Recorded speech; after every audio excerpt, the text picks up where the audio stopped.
warahmatullahi wabarakatuh. Pada video kali ini saya akan mencoba menjelaskan mengenai tata cara penggunaan mesin bubut untuk proses bubut alur. Nah, bubut alur sendiri itu digunakan untuk membuat suatu alur pada permukaan benda kerja. Nah, alur sendiri biasanya disebut juga dengan undercut. Nah, untuk proses pembuatan alur pada mesin bubut itu ada beberapa peralatan yang berbeda, terutama pada pahat. Nah, di sini pahatnya kita menggunakan pahat seperti ini. Nah, meskipun untuk pembuatan alur sendiri ada beberapa jenis, mau itu berdasarkan bentuk maupun dengan berbagai macam ukuran. Nah, untuk bentuknya sendiri ada alur kotak. Nah, ini yang akan kita pakai adalah alur kotak atau square. Bentuk pahatnya seperti ini, bisa dilihat ujung pahatnya kotak seperti ini. Nah, ada juga alur yang radius, ujungnya tidak kotak tetapi agak melingkar. Kemudian ada juga alur V, ya, bentuknya V. Jadi si pahatnya itu tidak lurus tetapi berbentuk huruf V. Jadi kedalamannya kecil diameternya, kemudian membuka ke bagian luar. Itu untuk alur V. Secara ukuran itu juga beda-beda yang kita pakai hari ini. Nah, misalnya di sini ini pahatnya berukuran 3,5 mili. Kalau yang ini yang saya pakai ini, yang saya pegang ini adalah ukuran 3,5 mili. Nah, sedangkan yang sudah terpasang di sini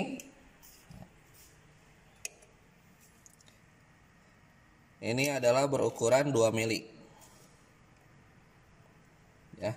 Jadi untuk alur sendiri, apabila ingin membuat alur, yang pertama tentu saja kita harus lihat dulu gambar kerjanya. Apakah bentuk alurnya alur kotak, alur V, ataupun alur yang ujungnya ada radiusnya. Ya, jadi kita harus menyesuaikan pahat yang akan kita gunakan. Kemudian dari segi bentuk, kemudian dari segi ukuran juga sama. Besar alur, misalnya lebar alurnya kita inginnya 2 mili, berarti kita menggunakan pahat dengan ukuran 2 mili. Kalau misalnya ingin 3 mili, kita pakai pahat yang ukuran alurnya itu 3 mili, dan seterusnya. Jadi disesuaikan pahat yang digunakan itu dengan alur yang akan kita buat, ya. Jadi yang pertama sesuaikan dulu dengan gambar kerjanya. Kemudian untuk pembubutan alur ini yang sangat penting adalah proses penyenteran dari pahat, ya. Jadi pahat itu harus betul-betul center ke sini, ya. Jadi harus betul-betul dalam posisi center.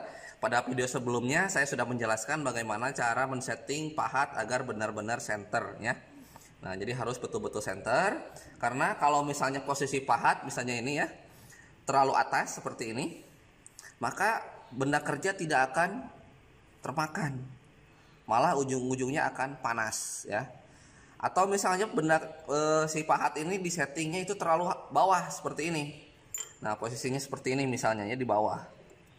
Nah, ini akan mengakibatkan si pahat ini mendapatkan tekanan yang jauh lebih besar.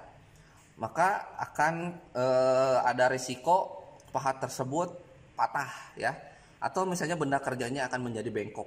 Karena kalau misalnya terlalu bawah, itu tekanan terhadap pahat itu sangat besar, ya. Jadi posisi benda kerja posisi pahat itu harus betul-betul center. Kemudian posisi tool post juga ini, ya, harus betul-betul lurus dengan benda kerja, posisinya lurus. Jangan miring. Karena kalau miring seperti ini, nanti alurnya pun akan miring, ya. Kemudian lebar alurnya pun akan ikut berubah. Kalau misalnya pahatnya tidak lurus, misalnya seperti ini, ya. Nah, jadi tidak boleh pahatnya itu miring. Jadi harus betul-betul lurus, ya. Nah, seperti ini lurus. Nah, set sini kita atur. Nah, kalau misalnya untuk menandakan pahat itu lurus, ini bisa dilihat di sini bahwa permukaan pahatnya ini menyentuh dengan sempurna kepada benda kerja. Nah, kalau misalnya agak miring seperti ini, nah miring seperti ini, terlihat ada sedikit cahaya di ujungnya, sedikit ya, jadi tidak menyentuh. Nanti hasilnya akan jelek. Jadi harus betul-betul menempel secara sempurna, kemudian kita kencangkan ya. Tuh, jadi pahat harus betul-betul center dan lurus dengan benda kerja ya. Kemudian yang tidak kalah penting untuk pembubutan alur, karena memang bebannya itu akan cukup berat, kita coba untuk bantu dengan center ya. Tetapi sebelum kita center, kita pakai dulu center drill untuk membuat lubang centernya seperti ini. Oke, jangan lupa untuk selalu menggunakan kacamata di dalam setiap pekerjaan. Oke, kita mulai saja. Kita yang pertama, langkahnya setelah ini dipasang, benda kerja terpasang dengan kuat, pahat terpasang dengan lurus, kemudian kencang juga, kita buat dulu lubang center ya. Ini.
Cukup.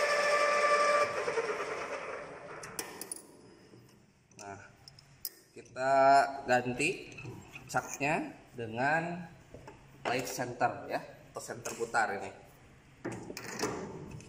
Oke, kita pasang untuk menopang benda kerja.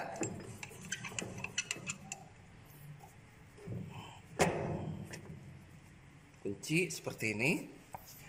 Oke. Nah, misalnya di sini kita akan membuat alur di bagian di sini ya. Ini di video sebelumnya kita membuat bubut tirus sini. Jadi di antara bubut tirus dengan bubut rata kita akan buat alur.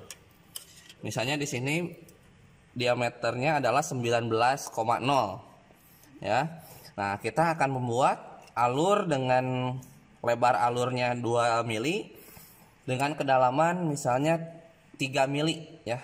Berarti nanti diameter setelah dialur itu menjadi 16,0 ya. Oke. Caranya kita dekatkan dulu seperti ini. Oke. Ingat putaran ya, putaran jangan sampai terbalik, itu harus searah jarum jam.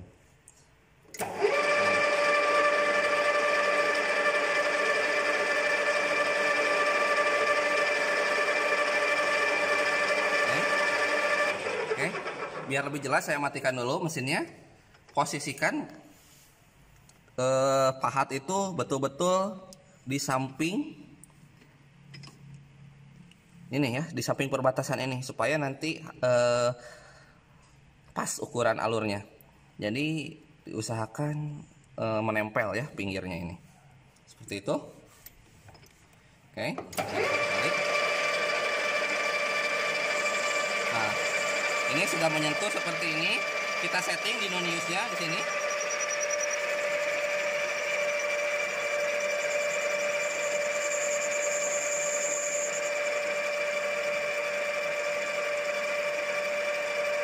Nol ya. Di posisi 0. Oke. Nah, karena di sini noniusnya 0,04, berarti satu stripnya itu bernilai 0,04 mili.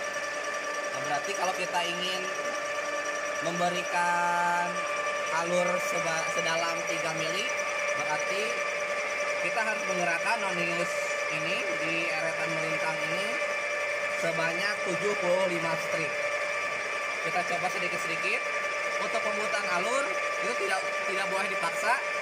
Kita harus sedikit-sedikit pemakanan. Seperti ini. Nah, ini pergerakan pun ini dari 0 ya. Dari 0 dari sini tadi kita setting 0, berarti kita harus gerakan sampai ke 75. Akan tetapi gerakannya itu jangan langsung di satu kali putaran. Kita sentuhkan, memakan sedikit, balikan lagi seperti itu, sehingga posisi pahat itu maju mundur ya. Jangan sampai terus-terusan ditekan, karena nanti ada resiko pahat itu akan patah atau benda kerja akan bengkok.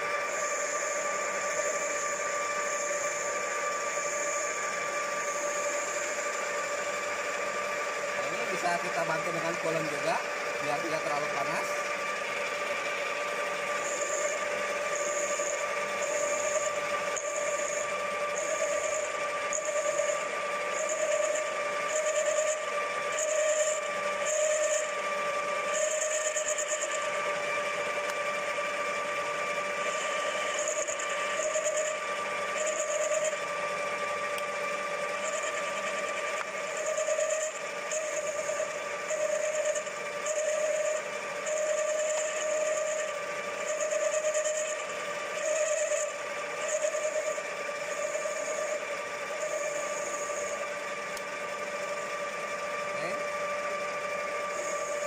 Lepas secara perlahan, bolak-balik.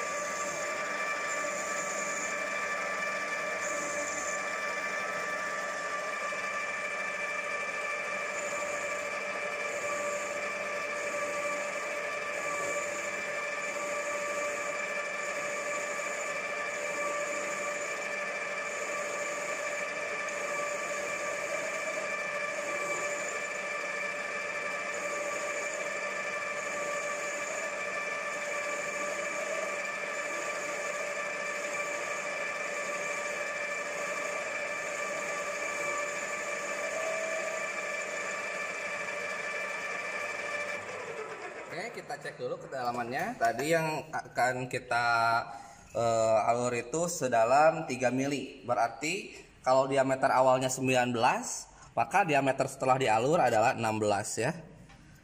Nah, seperti ini. Oke, bisa dilihat di sini ukurannya ya. Di sini sudah pas 15 16,0. Oke. Terlihat kan ya? Di sini sudah pas di 16,0 ya. 16,0 sudah pas. Oke. Nah, kalau misalnya sudah pas seperti itu, kita tarik mundur. Kemudian kita bebaskan lagi. Seperti itu. Jadi memang yang perlu diperhatikan di sini untuk mengatur kedalaman dari alurnya sendiri. Ini pergerakan nonius itu harus sangat-sangat diperhitungkan. Seperti tadi ya, satu stripnya itu bernilai 0,04 mm. Berarti kalau kita ingin mendapatkan kedalaman alur sebanyak 3 mili, berarti 3 mili dibagi 0,04. Itu artinya kita harus melakukan pergerakan nonius melintang ini sebanyak 75 strip. Tadi saya langsung satu kali pemakanan, maksudnya tidak diukur-ukur lagi. Setelah selesai 75 strip, ternyata ukurannya memang pas ya. Jadi itu yang harus diperhatikan, pembacaan nonius, dan juga setting pahat harus betul-betul center dan juga tidak boleh miring, harus betul-betul lurus. Dan satu hal lagi, jangan dipaksa, jadi harus maju mundur ya. Jadi dorong, kemudian tarik lagi, dorong, tarik lagi, jangan sekali dorong, karena itu akan menyebabkan pahat tumpul ataupun bisa patah, atau benda kerjanya yang bisa bengkok. Oke, untuk video kali ini mungkin itu saja yang bisa saya jelaskan. Mudah-mudahan bermanfaat. Terima kasih. Assalamualaikum warahmatullahi wabarakatuh.